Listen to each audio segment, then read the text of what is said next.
بسم اللہ الرحمن الرحیم۔ رمضان کے شروع ہوتے ہی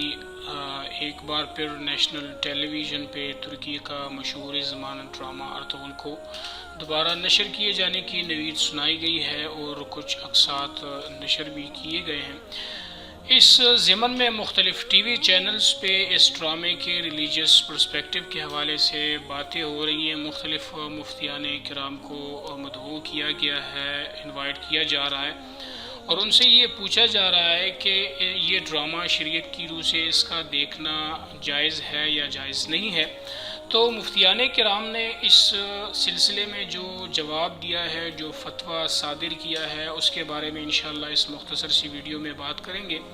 اس کے علاوہ مصر میں اس ڈرامے کے بارے میں جو فتویٰ جاری ہوا ہے اور عوام نے اس پر جس قسم کے رد عمل کا اظہار کیا ہے، تو انشاءاللہ اس کے بارے میں بھی تھوڑی سی گفتگو کریں گے۔ اس کے علاوہ سعودی عرب سے جو اس ڈرامے کے خلاف ایک دوسرا ڈرامہ بنانے اور اس کی شوٹنگ کرنے کی خبریں موصول ہو رہی ہیں، تو اس پر بھی انشاءاللہ مختصراً گفتگو کریں گے۔ لیکن اس سے قبل اس ڈرامے کے بارے میں کچھ ضروری گزارشات اور مسلمانوں کے علاوہ پوری دنیا میں اس ڈرامے کی مقبولیت کیا ہے، مسلمانوں کی زندگی پر اس ڈرامے کے اثرات کیا ہیں، تو ان امور کے بارے میں کچھ مختصراً گزارشات عرض کرنا چاہوں گا۔ پہلی بات یہ ہے کہ یہ ڈرامہ ترکی کے ایک مشہور رائٹر محمد بوزداغ نے لکھا ہے۔ اس ڈرامے کے 5 سیزن تقریباً 250-300 اقساط پر مشتمل ہے۔ یہ ڈرامہ ترکی کے موجودہ صدر رجب طیب اردگان کی سرپرستی میں کئی سال پہلے اس کی شوٹنگ شروع کی گئی اور 250-300 اقساط کی شوٹنگ کے بعد یہ ڈرامہ سیریل اپنے اختتام کو پہنچا ہے۔ یہ ڈرامہ سلطنت عثمانیہ کے جو بانی تھے عثمان اول، تو ان کے والد صاحب ارطغرل کی زندگی پر بنایا گیا ہے۔ ارطغرل کون تھے، کس قبیلے سے ان کا تعلق تھا، وہ ہجرت سے پہلے کہاں رہتے تھے، ہجرت کے بعد وہ کہاں آباد ہوئے، کیسے وہ ابھرے اور ان کے بیٹے عثمان اول نے کیسے سلطنت عثمانیہ کی بنیاد رکھی، تو یہ ایک طویل داستان ہے۔ انشاءاللہ ہمارا ارادہ ہے کہ اس ڈرامے میں جتنے بھی تاریخی کردار ہیں تو ایک ایک کر کے اس پہ انشاءاللہ الگ سے ویڈیوز بنائیں گے۔ تو ارطغرل کے بارے میں جب ہم ویڈیو بنائیں گے تو انشاءاللہ اس کے بارے میں تمام تر تفصیلات اس ویڈیو میں اویلیبل ہوں گی۔ اچھا،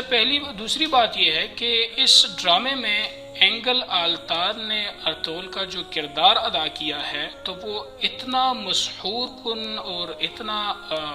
پرکشش ہے، اور اینگل آلتان نے اس کردار کو اتنی کامیابی سے پیش کیا ہے کہ لوگ اینگل آلتان کو being as a film actor, ایک اداکار کی حیثیت سے بھول گئے ہیں، بلکہ لوگ اینگل آلتان کی شکل میں ارطغرل کو دیکھ رہے ہیں۔ اس کردار نے ارطغرل کو، اینگل آلتان کو کامیابیوں کی بلندی تک پہنچا دیا ہے، اور مسلمانوں کے دلوں میں اس کے لیے ایک عجیب سی محبت اور ایک عجیب سا انس محسوس کیا جا سکتا ہے اور دیکھنے کو مل رہا ہے۔ یہ ڈرامہ مسلم ممالک کے علاوہ پوری دنیا میں دیکھا جا رہا ہے۔ مغرب نے اس پر تبصرہ کرتے ہوئے اس کو ایک خاموش ایٹم بم قرار دیا ہے۔ مسلمانوں کی زندگی پر اس ڈرامے کے اثرات کچھ اس طرح ہیں کہ آج کل سوشل میڈیا پر ارطغرل کی جو باتیں ہیں کوٹیشنز کی صورت میں وہ سوشل میڈیا پر سرکولیٹ ہو رہی ہیں، اور لوگ ایک دوسرے کو ارطغرل کی تصویریں کوٹیشنز کی صورت میں بھیج رہے ہیں۔ اچھا، پیرنٹس پر اس ڈرامے کا امپیکٹ یہ ہے کہ آج کل ایون افریقہ جیسے ملک میں بھی اگر آپ دیکھیں تو والدین اپنے بچوں کو جو گفٹ دیتے ہیں تو وہ لکڑی کا چھوٹا سا ایک تلوار ہوتا ہے، اور اس سے بھی زیادہ وہ لوگ گھروں میں اس قسم کی عکس بندی اور اس قسم کی ویڈیوز بناتے ہیں۔ جب آپ یہ ڈرامہ دیکھیں گے تو ارطغرل نے جس طرح اپنے بڑے بیٹے گندز کے ساتھ تربیت کے حوالے سے جو باتیں کی ہوئی ہیں تو اس قسم کی باتیں وہ لوگ اپنے بیٹوں سے کرتے۔ تو یہ تو ایک مختصراً اس ڈرامے کے بارے میں کچھ بنیادی معلومات اور اس ڈرامے کی مقبولیت اور اس کے اثرات جو مسلمانوں پر ہو رہے ہیں اس کے بارے میں نے مختصراً کچھ گزارشات آپ کے سامنے رکھی۔ اب آتے ہیں اس کے ریلیجیس پرسپیکٹو کے بارے میں۔ تو سب سے پہلے ہم بات کریں گے مصر کی۔ مصر نے اس ڈرامے کے بارے میں جو فتویٰ جاری کیا ہے تو وہ عدم جواز کا ہے۔ انہوں نے کہا ہے کہ اس ڈرامے کو دیکھنا جائز نہیں ہے۔ مصر نے یہ فتویٰ کیوں جاری کیا ہے تو اس کے لیے آپ کو مصر کی تھوڑی سی پولیٹیکل سچویشن کو دیکھنا پڑے گا۔ مصر میں آج کل ایک جنرل عبد الفتاح سیسی ڈکٹیٹر کی حکومت ہے، اور اس شخص کو آپ یوں سمجھ لیے جیسے ہمارے ہاں پرویز مشرف ہوا کرتا تھا، امریکہ کے اشاروں پہ چلنے والا اور اسلام دشمن اور تمام اسلامی شاعر کو معاشرے سے ختم کرنے والا۔ تو اسی طرح مصر میں جنرل سیسی کی حکومت ہے، اور اس سے قبل مصر میں حزب الحریہ والعدالہ فریڈم اینڈ جسٹس پارٹی جو محمد مرسی اس کو لیڈ کر رہے تھے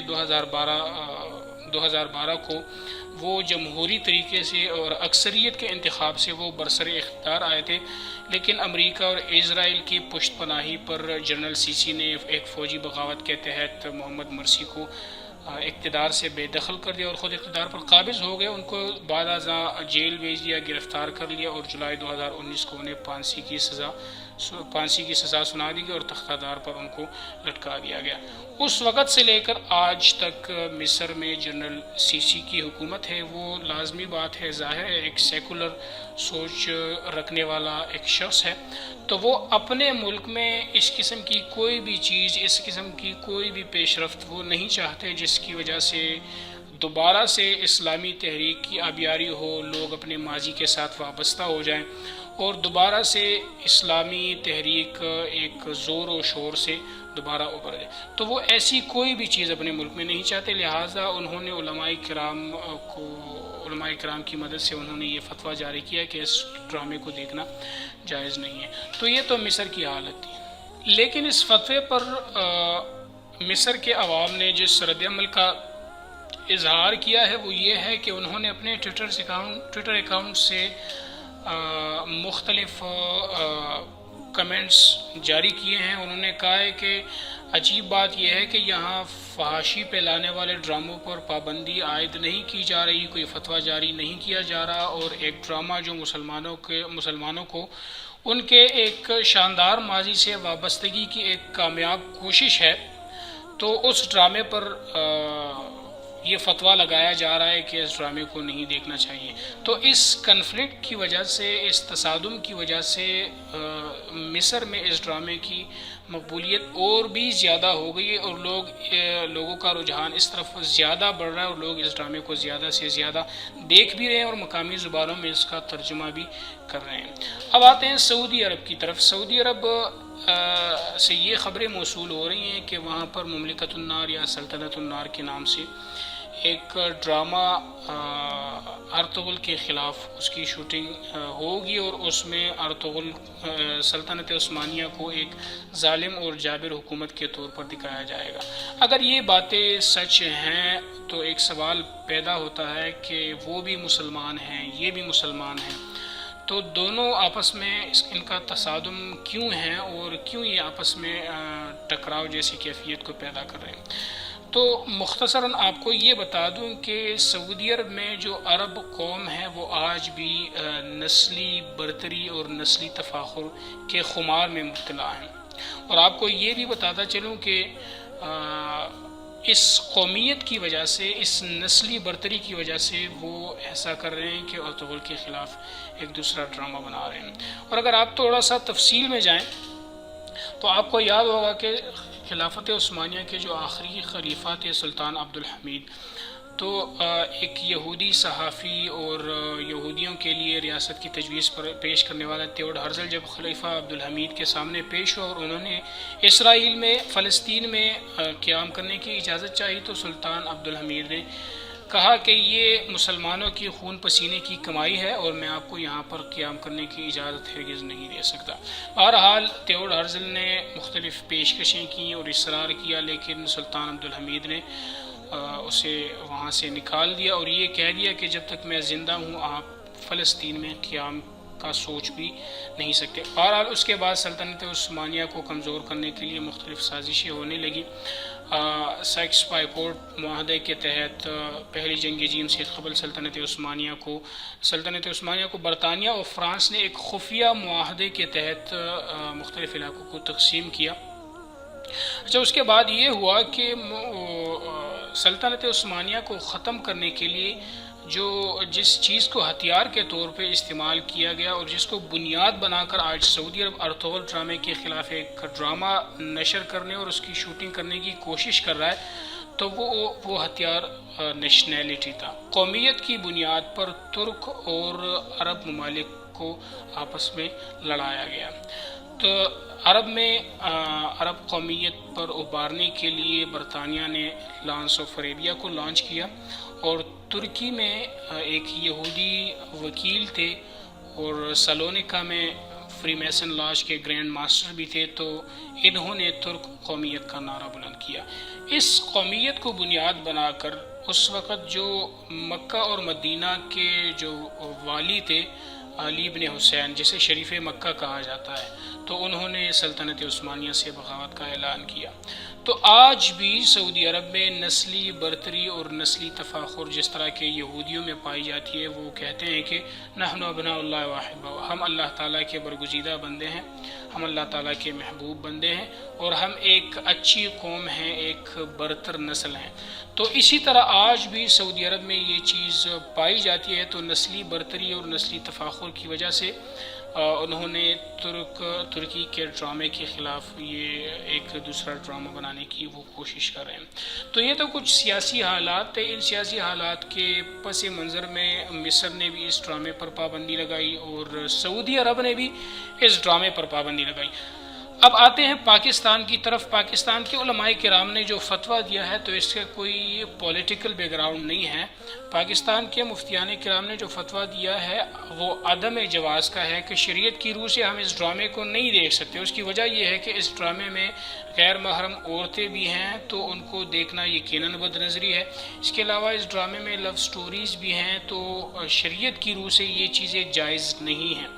میرا جو پرسنلی جو موقف ہے وہ یہ ہے کہ مفتیان کرام کے اس فتوے کو نظر انداز نہیں کیا جا سکتا، کیونکہ انہوں نے جن امور کی بنیاد پر اس ڈرامے کے دیکھنے کے بارے میں عدم جواز کا فتویٰ دیا ہے، وہ اصول قرآن اور حدیث سے انہوں نے ماخوذ کیے ہیں۔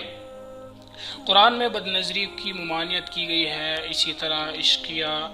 جو لو سٹوریز ہیں اس کو دیکھنے، اس کو پڑھنے، یہ ان چیزوں کی قرآن اور حدیث میں ممانعت ہے، اور اس چیز کے زندگی پر اثرات مرتب ہوتے ہیں۔ تو اس لیے مفتیان کرام نے اس ڈرامے کو شریعت کی روح سے نہ دیکھنے اور عدم جواز کا فتویٰ لیا۔ اس سے اختلاف بالکل نہیں کیا جا سکتا، لیکن پرسنلی جو میری رائے ہے وہ یہ ہے کہ جو لوگ آج بھی ہندی، انگریزی اور پاکستانی